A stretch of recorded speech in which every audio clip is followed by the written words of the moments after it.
चलिए dear student, आज फिर से चालू करते हैं और आज हम आगे चलते हैं वन लाइनर क्वेश्चन पे। हिंदी का है, कक्षा 10वीं का। और अभी से आगे देखते हैं अपन। तो हमारा लगभग काफ़ी हो चुका था और अब हम आगे चलने वाले हैं।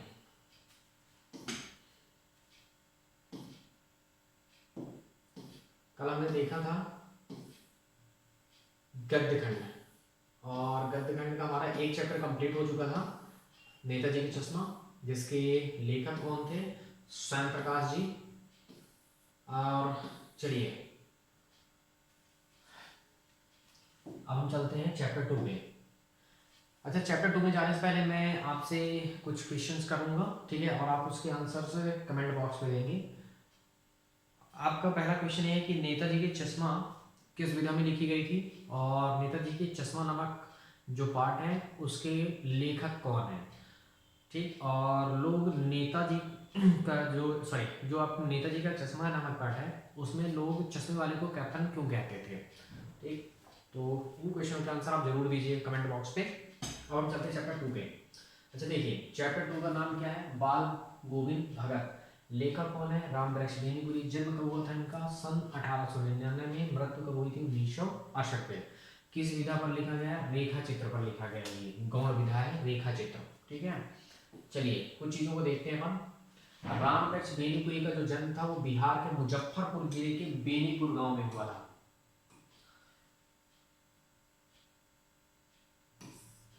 चलिए देखिए, राम वृक्ष बेनीपुरी जी का जो जन्म था वो कहाँ, किस राज्य में हुआ था? बिहार राज्य था, मुजफ्फरपुर जिला था, और बेनीपुर क्या था? गांव था, ठीक है? तो राम वृक्ष बेनीपुरी जी का जो जन्म था वो मुजफ्फरपुर जिले के बेनीपुर गांव में हुआ था, ठीक है? बिहार राज्य के मुजफ्फरपुर जिले के बेनीपुर गांव में हुआ था। जिस प्रकार हमारा राज्य अगर हम बात करें मध्य प्रदेश है और हम शहडोल जिले से हैं, उस प्रकार। अब देखिए, राम वृक्ष बेनीपुरी की ने 10वीं तक की शिक्षा प्राप्त करने के बाद वो क्या किए? 1920 में राष्ट्रीय स्वाधीनता आंदोलन से जुड़ गए। किससे जुड़ गए थे? राष्ट्रीय स्वाधीनता आंदोलन से जुड़ गए थे। 10वीं तक की शिक्षा प्राप्त करने के बाद 15 वर्ष की अवस्था में राम वृक्ष बेनीपुरी की रचनाएं पत्र पत्रिका में छपने लगी थी। सोचिए, राम वृक्ष बेनीपुरी कितने टैलेंटेड थे कि वो 15 वर्ष की आयु में, जब वो 15 साल के थे, लगभग कक्षा 10 मतलब आपकी एज के, तब उनकी जो रचनाएं थी, जिन रचनाएं थी वो कहाँ? पत्र पत्रिकाओं में छपने लगी थी, ठीक? राम वृक्ष बेनीपुरी जो है, राम वृक्ष बेनीपुरी ने तरुण भारत, किसान मित्र, बालक, युवक, योगी, जनता, जनवाड़ी और नई धारा आदि आदि दैनिक, साप्ताहिक एवं मासिक पत्र पत्रिकाओं का संपादन किया था, ठीक ना? जो दैनिक मतलब जो प्रत्येक दिन पेपर आते हैं, सप्ताह में जो आते हैं, जो मासिक में आते हैं, मासिक मतलब मंथली पेपर आते हैं, उनका उन्होंने क्या किया था? संपादन किया था। अगला देखिए, राम वृक्ष बेनीपुरी का साप्ताहिक बेनीपुरी रचनावली के 8 खंड में प्रकाशित है। राम वृक्ष बेनीपुरी का जो साहित्य है वो बेनीपुरी रचनावली के नाम से 8 खंडों में प्रकाशित है। कितने खंडों में प्रकाशित है? 8 खंडों में प्रकाशित है। अच्छे से आपको याद रखना कि कितने खंड में प्रकाशित हुआ है? 8 खंडों में प्रकाशित हुआ है। अब हम देखते हैं नेक्स्ट, आगे देखते हैं। आपको बहुत ही अच्छे से बार बार पढ़ना है और बार बार पढ़ने के पश्चात याद करना है। अच्छा देखिए, 8 खंड में प्रकाशित हुआ था। नेक्स्ट हम देखते हैं, राम वृक्ष बेनीपुरी की महत्वपूर्ण रचनाएं कौन सी थी? पत्तियों के देश में, ये उपन्यास है। चीता के फूल, ये कहानी है ना? अम्बपाली, ये एक नाटक है। माटी की मूर्तें, ये एक रेखा चित्र है। पैरों में पंख बांधकर, यात्रा वृत्तांत है। जंजीरें और दीवारें, ये संस्मरण आदि है। ये 2022 में पूछा गया था। पेपर में 2 नंबर में क्वेश्चन आ सकता है, ये 1 नंबर में पूछ सकता है कि राम वृक्ष बेनीपुरी की महत्वपूर्ण रचनाओं के नाम बताइए, ठीक है? याद रखना पड़ेगा आपको कि पत्तियों के देश में, चीता के फूल, अम्बपाली, माटी की मूर्तें, पैरों में पंख बांधकर, जंजीरें और दीवारें, थी ना, आदि। देखिए, राम वृक्ष बेनीपुरी को विशिष्ट शैलीकार होने के कारण कलम का जादूगर कहा जाता है। 2024 के पेपर में आया था, इस बार भी पूछे जाने की संपूर्ण संभावना है। मोस्ट इंपॉर्टेंट पॉइंट है। कलम का जादूगर किसे कहा जाता है? तो कलम का जादूगर किसे कहा जाता है? राम वृक्ष बेनीपुरी जी को कहा जाता है।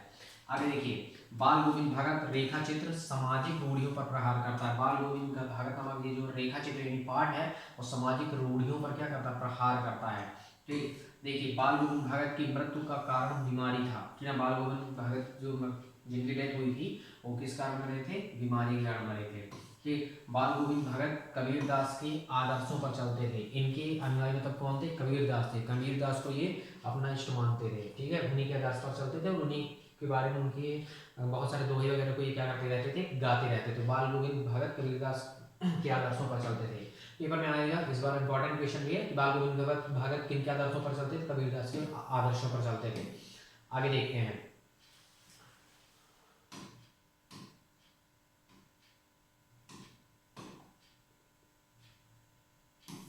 देखिए, बाल गोविंद भगत का इकलौता बेटा सुस्त और क्या था?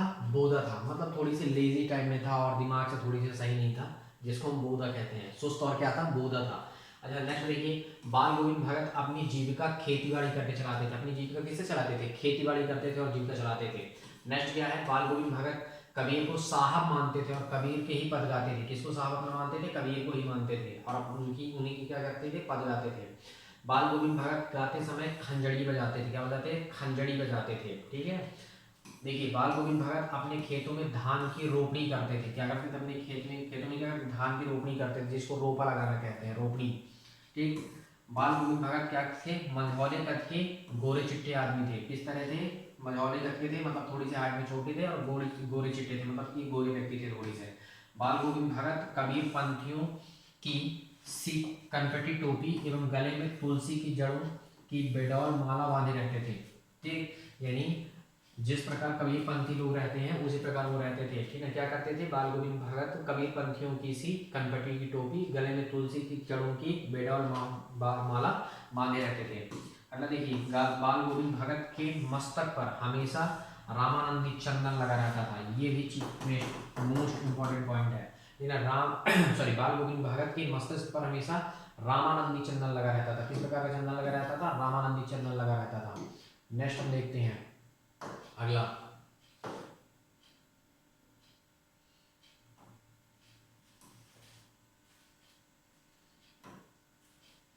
अब देखिए, यहां से बाल गोविंद भगत की प्रतिभाएं, ठीक ना, प्रभातियां। बाल गोविंद भगत की प्रभातियां कार्तिक मास से शुरू होकर फागुन मास तक चलती थी। बाल गोविंद भगत की प्रभातियां कब से कब तक चलती थी? तो कार्तिक मास से शुरू होती थी और कहां तक चलती थी? फागुन मास तक चलती थी। कार्तिक मास से लेकर के कहां तक चलती थी? फागुन मास तक चलती थी। अगर अच्छा देखिए, नेक्स्ट देखिए, बाल गोविंद भगत आत्मा और परमात्मा के बीच प्रेमी प्रेमिका का संबंध मानते हैं, ठीक ना। बाल गोविंद भगत आत्मा और परमात्मा के बीच किसका संबंध मानते हैं? प्रेमी और प्रेमिका।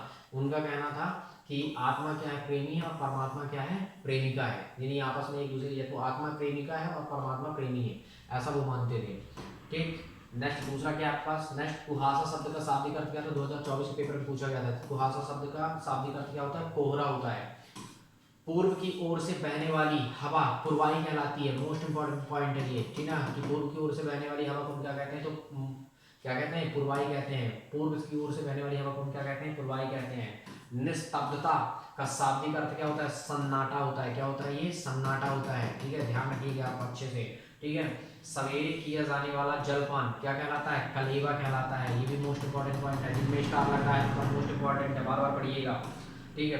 प्रातःकाल की लालिमा लोही कहलाती है। प्रातःकाल की लालिमा क्या कहलाती है? लोही कहलाती है, ठीक। ये बहुत ही अच्छे से आपको पढ़ के पूरा रेडी करना है। अच्छा आगे देखते हैं हम, उसके बाद चैप्टर हमारा फिर चालू हो जाएगा। चलिए ध्यान से देखिए पहले हम, ठीक। आज हम 2-3 चैप्टरों को कवर करेंगे, ठीक। भगत की पुत्र वधू, यानी बाल गोविंद भगत की पुत्र वधू उन्हें अकेला नहीं छोड़ना चाहती थी। क्यों नहीं छोड़ना चाहती थी? क्योंकि इकलौती पुत्र की मृत्यु के बाद भगत की देखभाल करने वाला कोई नहीं था, ठीक है, इसलिए उन्हें क्या नहीं करना। पेपर में क्वेश्चन आता है, 2022 में भी आया है, 2024 में आया है कि भगत की पुत्र वधू भगत को अकेला क्यों नहीं छोड़ना चाहती थी? क्योंकि उनके जब पुत्र की मृत्यु हो गई थी तो बाल गोविंद भगत की देखभाल करने वाले कोई नहीं थे, इसलिए वो उनको अकेला नहीं छोड़नी चाहती थी, ठीक। रामवृक्ष बेनीपुरी की भाषा सरल एवं व्यवहारिक हिंदी है। भाषा में तत्सम एवं तद्भव के साथ अंग्रेजी एवं उर्दू शब्दों का भी क्या है? प्रयोग हुआ है। ये इंपॉर्टेंट पॉइंट है, 2022 में आया था, तो इस बार आने की पूरी संभावना है। रामवृक्ष बेनीपुरी की भाषा सरल एवं व्यवहारिक हिंदी है और भाषा में तत्सम तद्भव के साथ अंग्रेजी एवं उर्दू शब्दों का भी क्या है? प्रयोग हुआ है, ठीक। ये 2 पार्ट ये हमारा कंप्लीट हुआ। अब हम चलते हैं आगे तीसरे चैप्टर पे। अब ध्यान सुनिए, चैप्टर 3, ठीक है, जिसका नाम क्या है? तो चैप्टर 3 के नाम में हमारे पास क्या है? लखनवी अंदाज। और क्या नाम है चैप्टर का? लखनवी अंदाज। जिसके लेखक कौन है, यशपाल जी हैं, ठीक है। लेखक कौन है, यशपाल जी हैं। जन्म हुआ था 1903 में और इनकी मृत्यु हुई थी 1976 पे, ठीक है। विधा का नाम क्या है, व्यंग्य विधा है। ये क्या है, एक प्रकार का व्यंग्य है। अब ध्यान से आपको सुनना है और याद करना है, सारी चीजों को आप याद करके रखेंगे। देखिए यशपाल जी का जन्म कब हुआ था, सन 1903 में पंजाब के फिरोजपुर छावनी में हुआ था। कहाँ हुआ था, यशपाल जी का जन्म कहाँ हुआ था, पंजाब के फिरोजपुर छावनी में हुआ था। देखिए बेटा, क्योंकि यहाँ पे ऑब्जेक्टिव्स बहुत सारे हैं, ठीक है, और बहुत सारे सन हैं और अलग अलग कवियों का अलग अलग जन्म स्थान है, इसलिए आप बहुत ही अच्छे से लिखिए और बहुत ही अच्छे से इनको बार बार पढ़िए ताकि याद हो सके, क्योंकि ये मोस्ट इंपॉर्टेंट पॉइंट है। और अगर आप इन्हें पढ़ेंगे तभी आप काफ़ी अच्छे नंबर लेके आ पाएंगे ऑब्जेक्टिव में, ठीक। तो एक ये हुआ। अब देखिए यशपाल ने प्रारंभिक शिक्षा कांगड़ा तथा बीए की शिक्षा लाहौर के नेशनल कॉलेज से प्राप्त की थी। जो यशपाल जी थे ना, उन्होंने यशपाल की जी प्रारंभिक शिक्षा कहाँ से प्राप्त किए थे, कांगड़ा से। तो अब बीए की शिक्षा मतलब जब वो बीए कॉलेज किए थे तो कहाँ से किए थे, लाहौर के नेशनल कॉलेज से किए थे। कहाँ से किए थे, लाहौर के नेशनल कॉलेज से किए थे। अब देखिए लाहौर के नेशनल कॉलेज में यशपाल जी का परिचय किससे हुआ था, भगत सिंह और सुखदेव से हुआ था, भगत जी से, ठीक है ना, वही भगत जी जो हंसकर झूल गए फांसी पर, ठीक ना, वही, ठीक। तो लाहौर नेशनल कॉलेज में यशपाल जी का परिचय किससे हुआ था, भगत सिंह और किससे हुआ था, सुखदेव जी से हुआ था। ये मोस्ट इंपॉर्टेंट पॉइंट है। ये आगे चलते हैं।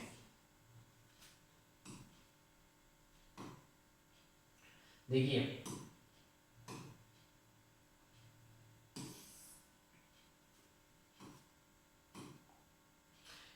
यशपाल स्वाधीनता संग्राम के क्रांतिकारी धारा से जुड़ाव के कारण जेल भी गए थे। यशपाल जी जो थे वो क्या थे, जेल गए थे। क्यों गए थे, क्योंकि क्रांतिकारी धारा से उन्होंने वो जुड़े हुए थे, ठीक है।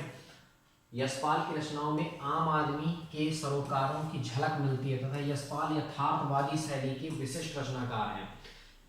यशपाल की कहानी संग्रह में ज्ञानदान, तर्क का तूफान, पिंजरे की उड़ान, वाह दुनिया, फूलों का कुर्ता उल्लेखनीय है। ये इनकी क्या प्रचलित कहानियां हैं। प्रचलित कहानियों का नाम है ज्ञानदान, तर्क का तूफान, पिंजरे की उड़ान, वाह दुनिया और फूलों का कुर्ता, ठीक। अब देखिए झूठा सच, अमिता, दिव्या, पार्टी कॉमरेड, दादा कॉमरेड, कॉमरेड, तेरी मेरी उसकी बात आज यशपाल के प्रमुख उपन्यास हैं। ये पेपर 2023 में पूछा गया क्वेश्चन है और इस बार भी मोस्ट इंपॉर्टेंट है। पेपर में क्वेश्चन आता है यशपाल जी के प्रमुख 2 उपन्यासों के नाम बताइए। सूचक देखिए झूठा सच, अमिता, दिव्या, पार्टी कॉमरेड, दादा कॉमरेड, तेरी मेरी उसकी बात, ठीक। आज यशपाल के प्रमुख उपन्यास 2023 में आया और इस बार आने की पूरी संभावना है। लखनऊ का, ठीक है, बाल मखीरा प्रसिद्ध है। लखनऊ का खालिस्तान क्या प्रसिद्ध है, बाल मखीरा प्रसिद्ध है। लेखक यशपाल कानखियों से नवाब साहब की ओर देख रहे थे। कहाँ से देख रहे थे, जब वो यात्रा कर रहे थे तो कानखियों से नवाब साहब की ओर देख रहे थे, ठीक। आगे हम देखते हैं नेक्स्ट।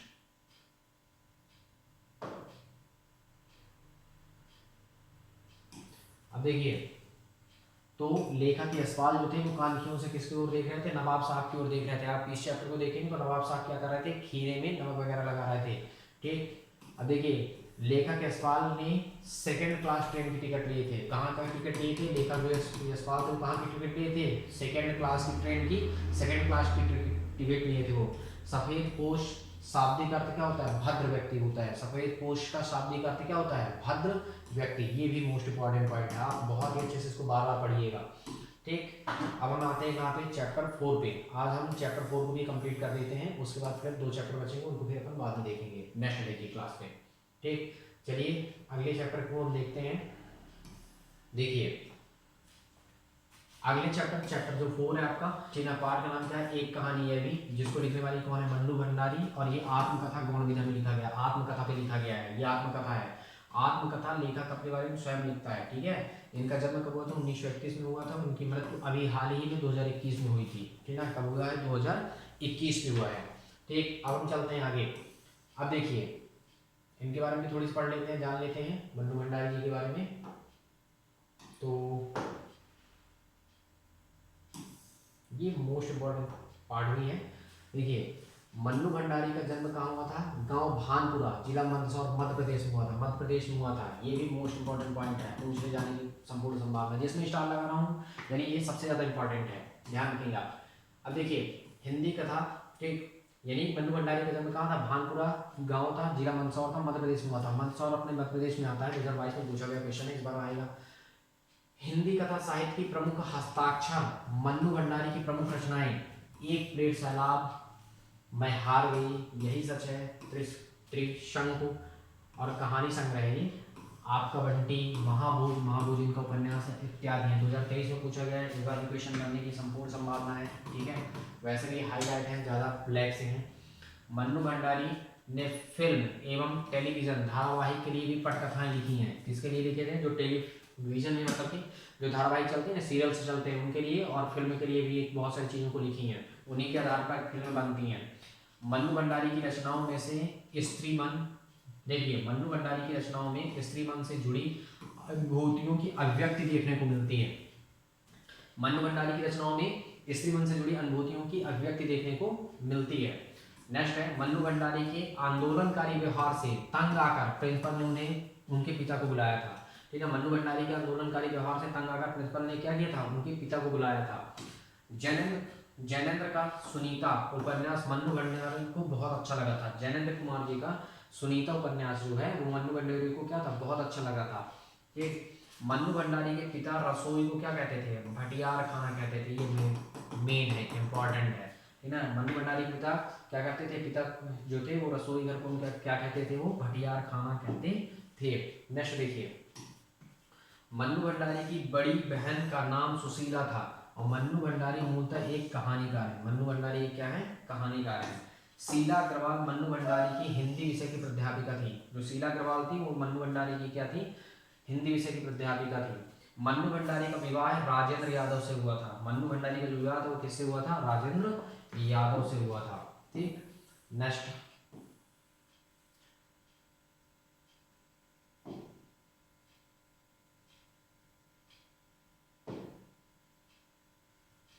चलिए देखिए, मन्नू भंडारी का जन्म मन्नू भंडारी का विवाह किससे हुआ था, राजेंद्र यादव से हुआ था। पूछा जाता है किससे हुआ था, राजेंद्र यादव से हुआ था। भारत विभाजन की त्रासदी का मार्मिक दस्तावेज झूठा सच उपन्यास को माना गया है।